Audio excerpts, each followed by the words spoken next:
Hi all, this session we will ADC interfacing.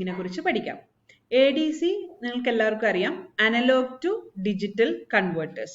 We real world collect data analog form. This data computer process digital form convert.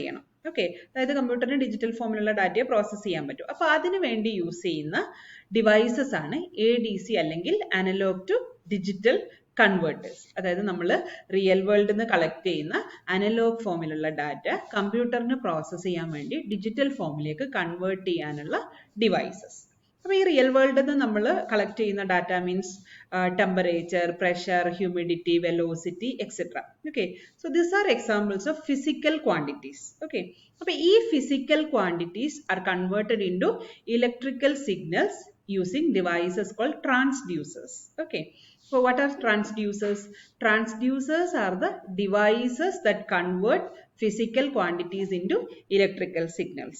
ഈ ട്രാൻസ്ഡ്യൂസേഴ്സിന്റെ വേറൊരു പേരാണ് sensors. ആ പേര് നിങ്ങൾക്ക് എല്ലാവർക്കും familiar ആയിരിക്കും, സെൻസേഴ്സ്. അപ്പോൾ sensor four temperature sensor, pressure sensor, ഇതൊക്കെ നിങ്ങൾ കേട്ടിട്ടുണ്ടാവും. So this sensors convert this natural quantities into electrical signals. Okay, അപ്പോൾ ഈ ഇലക്ട്രിക്കൽ സിഗ്നൽസ് അത് നമുക്ക് കളക്ട് ചെയ്ത് കഴിഞ്ഞാൽ എന്ത് ചെയ്യണം? പ്രോസസ്സ് ചെയ്യണം. മൈക്രോ കൺട്രോളർ അല്ലെങ്കിൽ CPU പ്രോസസ്സ് ചെയ്യണം. ഓക്കെ, അപ്പോൾ ഈ പ്രോസസ്സ് ചെയ്യണമെങ്കിൽ it has to be converted into digital form. So that is the purpose of ADC അല്ലെങ്കിൽ analogue to digital converters. Okay, so this analogue to digital converters translate analogue signals into digital form. Okay, then only it can be read and processed by the microcontrollers.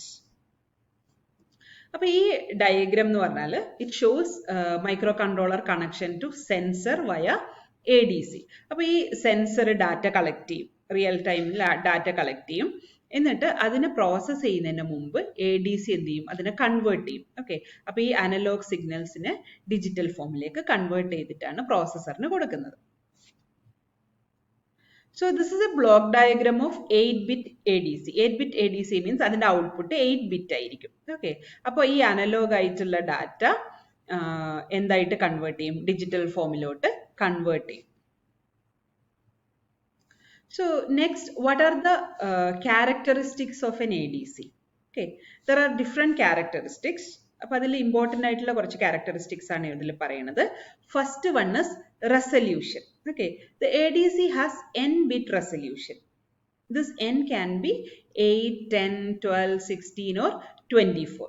Okay, അപ്പോൾ അതാണ് ADCയുടെ resolution എന്ന് പറഞ്ഞാൽ. Then conversion time, അതായത് നമ്മൾ ഈ ADCക്ക് ഒരു input കൊടുത്തിട്ട് അതിൻ്റെ ഔട്ട്പുട്ട് കിട്ടുന്നവരെയുള്ള time, that is the conversion time. Conversion time is defined as the time taken by the ADC to convert analog input signal into digital form. Okay, that is the conversion time. Next is VREF, that is the input voltage used for the reference voltage. Okay, VREF. Next is digital data output. അപ്പോൾ ഈ ADC എന്നുള്ളത് നേരത്തെ കാണിച്ച block ഡയഗ്രത്തിലുള്ള പോലെ 8-bit ADC ആവാം, അല്ലെങ്കിൽ 10-bit ADC ആവാം. ഈ 8-bit ADCയുടെ ഔട്ട്പുട്ട് എന്ന് പറഞ്ഞാൽ D0 to D7 ആയിരിക്കും. അതേപോലെ 10-bit ആണെങ്കിൽ D0 to D9 ആയിരിക്കും. Fine. Next, parallel versus serial ADC. അതായത് ഒന്നുകിൽ ADCയുടെ പിന്നെ പാരലൽ ആവാം അല്ലെങ്കിൽ സീരിയൽ ആവാം. പാരലൽ മീൻസ് നമുക്ക് എത്ര ബിറ്റ് ഔട്ട്പുട്ട് ആണോ അത്രയും പിന്ന് വേണം. Okay, in parallel ADC we have 8 or more pins dedicated to bring out the binary data. Okay, but in serial ADC we have only one pin for serial out. അതായത് നമ്മൾ serial കമ്മ്യൂണിക്കേഷനിൽ പഠിച്ച പോലെ നമ്മുടെ ഡാറ്റേനെ shift register വെച്ചിട്ട് serial ആയിട്ട് convert ചെയ്യും. അപ്പോൾ ഒരു പിന്ന് മതി എന്തിന്? ഡാറ്റ ഔട്ടിന് വേണ്ടിയിട്ട്. ഏതിൽ? സീരിയൽ ADCയിൽ. So that is the difference between parallel ADC and serial ADC. Next, analog input channels. അതായത് നമ്മൾ ഡാറ്റ റിയൽ ടൈമിൽ ഡാറ്റ കളക്ട് ചെയ്യുന്ന സമയത്ത് വളരെ ഫാസ്റ്റ് ആയിട്ട് ഡാറ്റ ജനറേറ്റ് ചെയ്യുന്ന വളരെ ഫാസ്റ്റ് ആയിട്ടായിരിക്കും. അപ്പോൾ ഈ ഒരു കേസിൽ നമുക്കൊരു സിംഗിൾ ADC മതിയാവില്ല. We need more than one ADC. Okay, that is many data acquisition application need more than one ADC.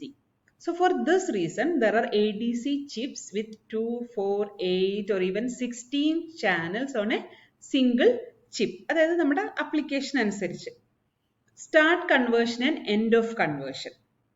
When start conversion signal is activated, the ADC starts converting the analog input value of Vin into N with digital number. അതായത് ഇത് ഈ ഒരു signal start conversion signal എന്ന് പറഞ്ഞാൽ conversion start ചെയ്യാനുള്ള ഒരു signal ആണ്. Okay, so നമ്മളുടെ ആ ഇൻപുട്ട് എന്തായിട്ട് ഡിജിറ്റൽ ഫോമിലേക്ക് കൺവേർട്ട് ചെയ്യാം after getting the signal.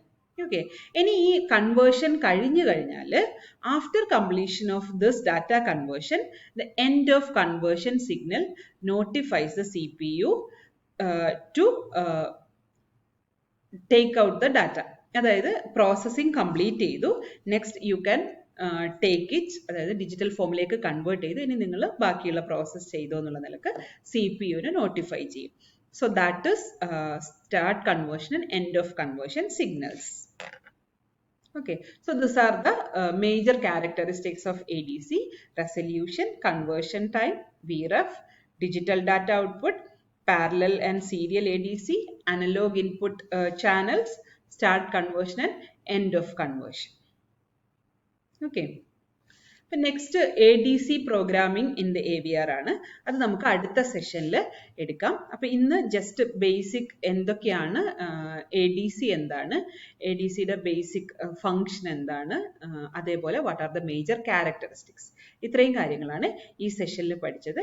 ADC programming we will continue in the next session. By.